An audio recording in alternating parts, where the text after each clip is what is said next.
இன்று பிப்ரவரி 24 நேற்று கட்டுநாயக்க பண்டாரநாயக்க விமான நிலையத்தில் மிக முக்கிய கைது ஒன்று இடம்பெற்றிருக்கிறது. சிஐடி பணிப்பாளர் ஷானி அபேசேகரவை கோட்டாபய ஆட்சியில் கைது செய்த போலீஸ் பரிசோதகரும் முன்னாள் போலீஸ் மா அதிபரும் தேசபந்து தென்னக்கோடின் பணிப்புரையின் கீழ் வெலிகம W15 ஹோட்டலில் துப்பாக்கிச் சூடு நடத்திய குழுவின் மிக முக்கிய சந்தேக நபருமான போலீஸ் பரிசோதகர் ஜகத் நிஷாந்த கைது செய்யப்பட்டிருக்கிறார். 2024 செப்டம்பர் மாதம் ஆட்சி மாற்றத்துடன் நாட்டை விட்டு வெளியேறியிருந்த போலீஸ் பரிசோதகர் ஜகத் நிஷாந்த நேற்றைய தினம் கட்டுநாயக்க விமான நிலையத்தில் வந்திறங்கிய போதே இந்த கைது இடம்பெற்றிருக்கிறது. தேசபந்து தென்னக்கோடின் விருப்பத்திற்குரிய போலீஸ் அதிகாரியான ஜகத் நிஷாந்தவின் பெயர் பல்வேறு சர்ச்சைகளில் அடிபடுவது ஒன்றும் புதிய விஷயம் அல்ல. கொழும்பு குற்றப்பிடிப்பு பிரிவில் வேலை பார்த்தவர்தான் இந்த ஜகத் நிஷாந்த.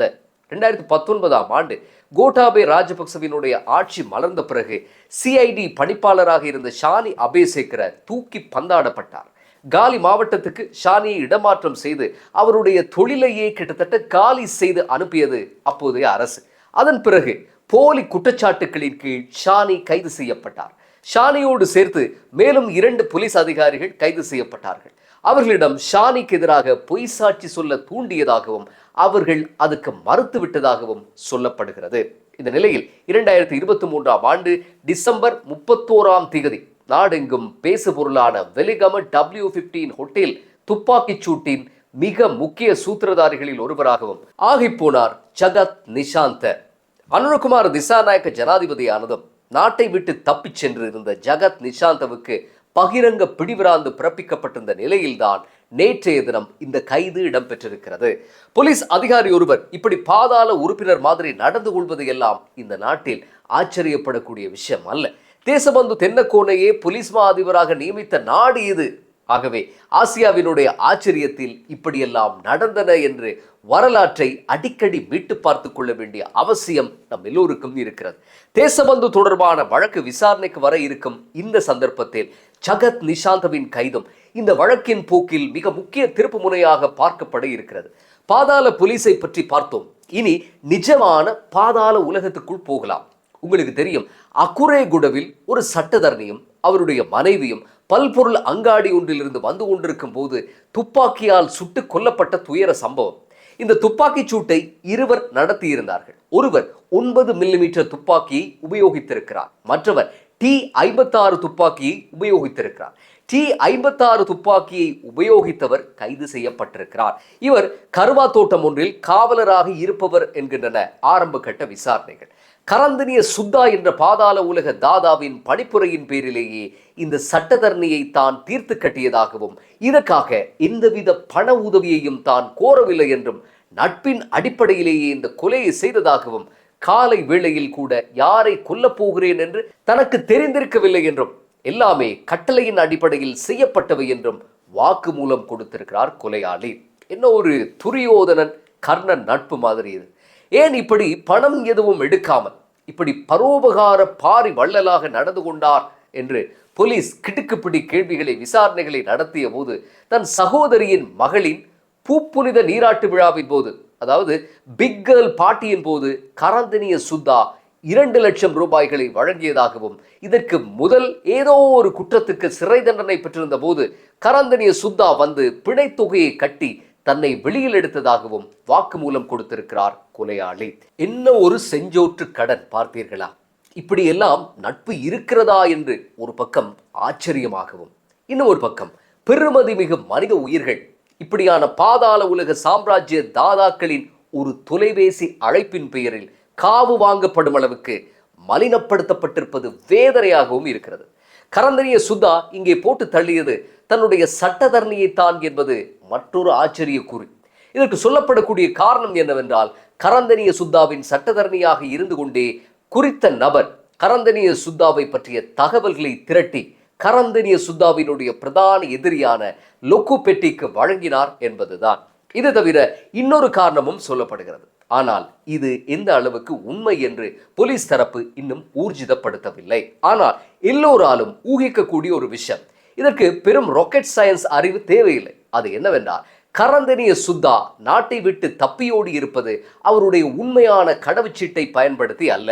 ஒரு போலி பாஸ்போர்ட்டை பயன்படுத்தித்தான் அவர் இலங்கையை விட்டு தப்பியோடி இருந்தார். இலங்கை அரசு அண்மையில் தேடப்படும் குற்றவாளிகள் 103 பேரின் தகவல்களை இன்டர்போல் எனப்படும் சர்வதேச போலீசுக்கு வழங்கியிருந்தது. அதில் கரந்தினிய சுத்தா என்ன பெயரில் இலங்கையிலிருந்து தப்பிச் சென்றாரோ அதே பெயரும் பாஸ்போர்ட் இலக்கமும் கொடுக்கப்பட்டிருக்கிறது. இந்த பாஸ்போர்ட்டும் போலி பெயரும் எப்படி வெளிநபர்கள் வசம், அதாவது காவல்துறை வசம் சென்றது என்பதுதான் இங்கே இருக்கக்கூடிய மிக முக்கிய கேள்வி. எப்படியோ இந்த காரணங்களுக்காகத்தான் கரந்தினிய சுத்தா தன்னுடைய சட்டத்தரணி புத்திக மல்லவாரட்சியை கொல்ல துணிந்திருக்கிறார் என்று ஊடகங்கள் தெரிவிக்கின்றன. இங்கே நாம் ஆரம்பத்தில் சொல்லியிருந்தோம், 2 ஷூட்டர்கள் இந்த கொலைக்கு பயன்படுத்தப்பட்டிருக்கிறார்கள் என்று. அது மற்றொரு ஆச்சரிய கதை. சட்டத்தரணி புத்திக மல்லவாரட்சியை கொல்வதற்கு கரந்தினிய சுத்தா நியமித்த T56 துப்பாக்கிதாரியும் 9 மில்லிமீட்டர் துப்பாக்கிதாரியும் இதற்கு முதல் அறிமுகம் இல்லாதவர்கள். டிரைவர் போய் ஓரிடத்திலிருந்து T56 ரக துப்பாக்கிதாரியையும் மற்றொரு இடத்திலிருந்து 9 மில்லிமீட்டர் துப்பாக்கிதாரியையும் அழைத்து கொண்டு போயிருக்கிறார். மேலும் இவர்களுக்கு காருக்குள் யார் இருந்தாலும் பரவாயில்லை, எவர் இருந்தாலும் பரவாயில்லை, அத்தனை பேரையும் முடித்து விடுங்கள் என்று கட்டளை வழங்கப்பட்டிருந்ததாக சமூக ஊடக செய்திகள் தெரிவிக்கின்றன. கரந்தினிய சுத்தாவுக்கு அரசு அதிகாரிகளை கொல்வது ஒன்றும் புதிய விஷயம் அல்ல. முன்னர் ஒரு காலத்தில் பாதாள உலக கோஷ்டியினர் தங்களுக்குள் தான் மோதிக்கொண்டார்கள். இப்போது அது மேலும் பல மடங்கு விரிவு பெற்று போலீஸ் அதிகாரிகள், ஜெயிலர்கள் என்று நீண்டு கொண்டு போய் சட்டத்தரணிகள் வரை வந்து நிற்கிறது. இந்த கொடூர கும்பலை ஒழிப்பது என்பது அத்தனை இலகுவான விடயமல்ல என்றும், இது ஆழ வேரூன்றி இருக்கும் வலையமைப்பை முற்றாய் நிர்மூலமாக்க ஒரு குறிப்பிட்ட காலம் தேவைப்படும் என்பதும் இதன் மூலம் புலனாகிறது. பாதாள போலீஸ், பாதாள உலகம் எல்லாம் பார்த்து விட்டோம். இனி நேற்று முழுக்க நாமல் ராஜபக்சவினுடைய ஆக்ஸ்போர்ட் மற்றும் கேம்பிரிட்ஜ் நிகழ்வுகள் ரத்து செய்யப்பட்டதாக வந்த அறிவிப்பும், அதனை தொடர்ந்து நாமல் மற்றும் அவருடைய சகபாடிகளின் எதிர்வினையும் தான் ரொம்பவே சீரியஸாக போய்கொண்டிருந்தன.